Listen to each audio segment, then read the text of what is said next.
Quantum dot OLED monitors have completely taken over the high-end market, but they have a few key problems. Everyone hates the magenta look under bright lights. Text clarity ain't exactly perfect, and they are so delicate that accidentally scratching one is basically a terrifying rite of passage. At least, that's what I used to say. Ooh, because MSI sponsored this video so we could show you the solutions that are coming with this new 5th generation of top tier gaming monitor hardware. I'm talking color layer optimizations, new traditional RGB Stripe subpixel layouts, and a step up in hardness all the way from H2 to H3 that will hopefully prevent accidental damage. Stay tuned, by the way, because I'm testing that last claim myself, and you better believe that I'm keeping this monitor regardless of the results, so I really, really hope it doesn't get scratched. Yep, if you have an older OLED, this solves pretty much all of your problems, except your money problems. Because when you see this in action, you might want to buy one. So those are gonna get a lot worse. It's already updated.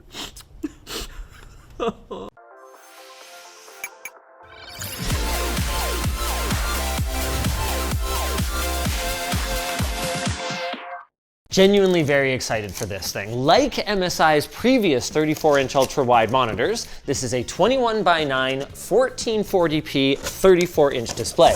But unlike their older models, it is now running at a whopping 360 hertz. As I alluded to in the intro, it also uses a new 5th generation QD-OLED panel, which has got both of us pretty darn excited. Whoa, hold on a second though. What? I'm so disappointed. In what? On the front. Well, there's only one. It says there's 36 in here. Dude, I'm so excited to see this. Yeah, me too. This is 5th gen. This is brand new. We're some of the first people to see this. Okay. What? Dude, I remember how heavy the early ultra wides were. They were like so unwieldy. This is not too bad. Right? Okay.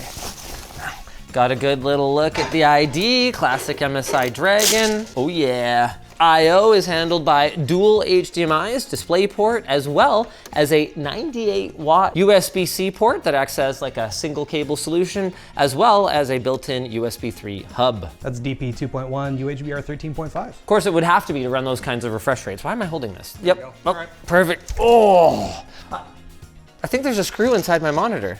It is an early pre-production unit, but yes, it does sound like that. This is a pretty big moment because We've got some new optimizations on the color layer that are supposed to absorb more light so that we're left with a much more black display in bright lights than the typical magenta.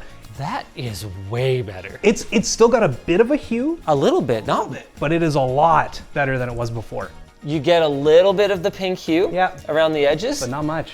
To be clear, I mean, he dailies a QD-OLED monitor. I've used them extensively. If you're in a light-controlled environment, it really isn't that big of a deal. Especially if content is playing. Yes, but it is a complaint that people have had about these monitors, so they've been hard at work fixing them. Another big complaint is, of course, the hardness. My cat has scratched not one, but two. No! My monitors. It's bad. It's like all over here. As soon as content's playing, you can't notice it.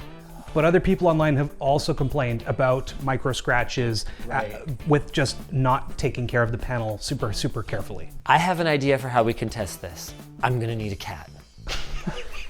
Do like you do. Okay, scratch. To be clear, 3H, still not super hard. But it's harder. Yeah, it's one whole H harder. I don't see anything. Sick. Not the most scientific test we've ever done. No, But I mean, we got the nail on the thing. What do people want from me? The last big thing is the new subpixel arrangement, but we're not gonna be able to see that until we fire it up. they went RGB Stripe like everyone's been asking for. Finally. For those wondering, RGB Stripe is not inherently superior, but what it is more compatible with Windows's default expectations for how your monitor handles the subpixel layout. And that's just because most displays are RGB Stripe. So having RGB Stripe just means we're gonna get better clarity, especially with clear type fonts, and yeah, less fringing. Sensitive to some people. I'm not really. it does not go portrait, but that's pretty normal for ultra wide monitors, but at least you do get a little bit of leveling, and we do have height adjust. Question for you, my DisplayPort cables are in my wall.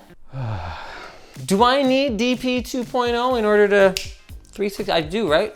DP 2.1, Do you need me to get another computer? I can get a computer. I got a computer. Okay, please. While you're setting that up, I'll grab our cable, and it's in this nice little MSI bag. Look at me, I'm so cool. What? It's not about that. My computer's in a whole other room. Whoop-de-doo. You know what I do feel cool about though? Ah. It's good to be back to ultra wide. I haven't even turned it on yet. I loved the high refresh rate of my old monitor. But you know what the first game I actually ended up playing after I got it was? Anno. Anno? And Anno does not run at 500 hertz. No, and even if it did, it wouldn't matter. Size is so much better than refresh rate. And there's a new Anno, so this is gonna be a welcome change. And it's still 360 hertz. Like, Exactly. like this is hardly a downgrade in that regard. Another big thing is we did a big investigation into how much input latency is too much. Have you seen the results yet? No, not yet. It turns out it all matters. Yeah, I believe it. I 100% believe it. Okay, well my assumptions were that less than, 10 or 15, we'd reach a point of negligible. No, I believe you can feel it. It turns out it just scales. That's wild. This is a great time to shout out our magnetic cable management from lttstore.com.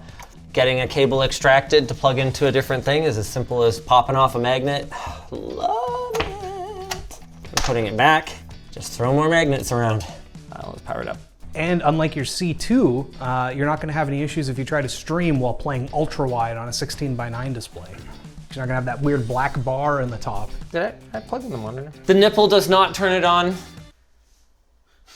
which is super confusing for me.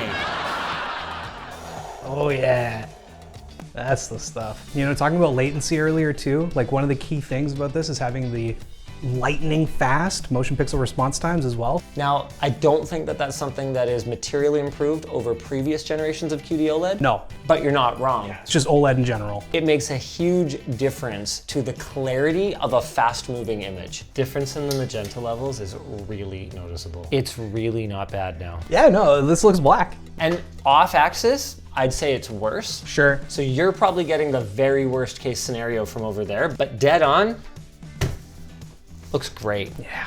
What are the odds that this will work properly on an ultra wide? Try it. I am so friggin' done with this stupid fight. Oh no, you're at the end of the game. I know what fight this is, yeah. Yeah, this fight is bullshit.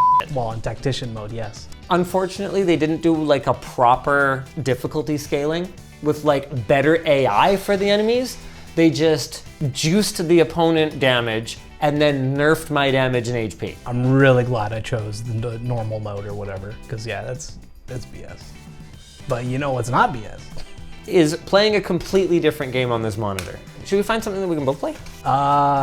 No. I want to be done at 5. Oh yeah, that makes sense. I like playing games with you at work, but I want to be done at 5. Now's as good a time as any to go ahead and turn on HDR in Windows. Oh, my keyboard's not plugged in. Oh dude, you haven't seen HDR on this yet? No. Even from the menu. I'm very excited. I stopped playing and then they did the big update where they added HDR. Final Fantasy Tactics came out. I've been very busy with that. I haven't played it in ultra wide either. And a game like this, where you've got that first person field of view and it's like open fields and stuff. Yeah. Oh, it's actually really good for that. Wow. Oh yeah, there it is. Let's go. Oh dude, What? the sunset? Oh yeah, it's great. That's what I wanted the horse so I can ride over here. That looks sick. We're literally gonna ride off into the sunset. On the one hand, it's amazing. On the other hand, if you already have a last gen QD-OLED, It's probably good enough. but more than good enough. But I'll take the incremental improvements because it's not like it's gonna cost you more than a last gen QD-OLED did when it launched. And in the longer term, that's always a good thing for consumers because it means that the prices are gonna come down for the older gen tech, which is also very good. Yeah, this looks amazing. I just can't, I keep looking to the sides because I'm like, I don't have normally anywhere close to this kind of field of view, even with my FOV cranked. Oh, I don't need ultra wide. I don't need ultra wide. I don't need ultra wide.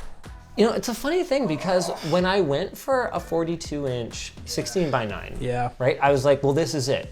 This is the end game. Because if I want to play ultra wide, I can just, exactly, throw black bars on it. But I have literally not once done it. It can also be problematic because you're trying to force a weird resolution onto a monitor, which they're usually okay, but if you're playing full screen, it might give a little bit of weirdness. And the subtle curve is nice. Yeah. Too much curve, pretty dumb. but a little bit tasteful. That's good. And you're not gonna find that on a 16:9 42-inch. Everything the light touches, Simba. While we wait for shaders to compile, we can have a look at the OSD. They've got a bunch of AI features, and you can be annoyed at the marketing, but some of them are pretty useful. So the care sensor allows you to have the monitor either controlled by the system or the monitor itself, turn off when you walk away, and turn back on when you approach. The rest of the OSD is actually really comprehensive. Built-in KVM, you can tune your HDR. Yeah. So you can actually go for True Black 500, you can turn up your peak brightness.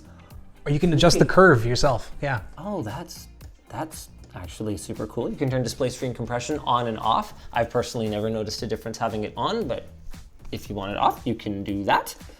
Adaptive sync can be enabled and disabled. You can force various aspect ratios. Obviously your usual profiles, all your OLED care options. There's a ton in here, including detection of the vertical split when you drag windows to the side using arrow snap.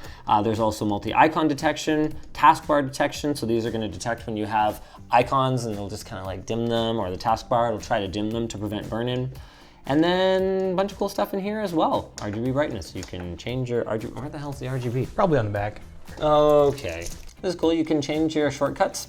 Oh, nice. For the up, down, left, and right. Yeah. So if you don't want to turn on AI crosshair, whatever the heck an AI crosshair is, by pressing down, then you can just not be a filthy cheater. That's fantastic, cool. Yeah. All right, let's fire up Halo. Dude, that looks amazing. This might be the best I've seen it look. Right? And now it's an ultra wide. This thing is sick. It really is. Man, I want ultra wide, especially after we looked at that other monitor in your office the other day. What am I doing with my life? Not living if I don't have an ultra wide. Come on, man. Get it together, Linus. Man, the field of view is amazing though for this kind of game. It really is. Anything first-person shooter, just, oh, man. Who needs audio? Who needs to check corners? Not me.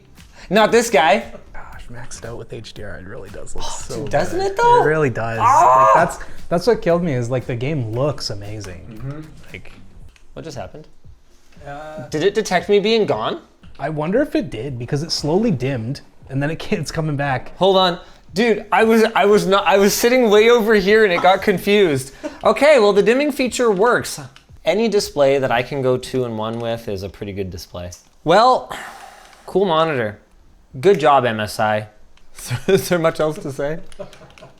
Thanks for sponsoring this video and helping us take a quick look at 5th gen QD-OLED. The future is here, or at least it's here for us. And it looks bright. If you like this video, maybe check out the one where we first saw QD-OLED like 5 years ago now.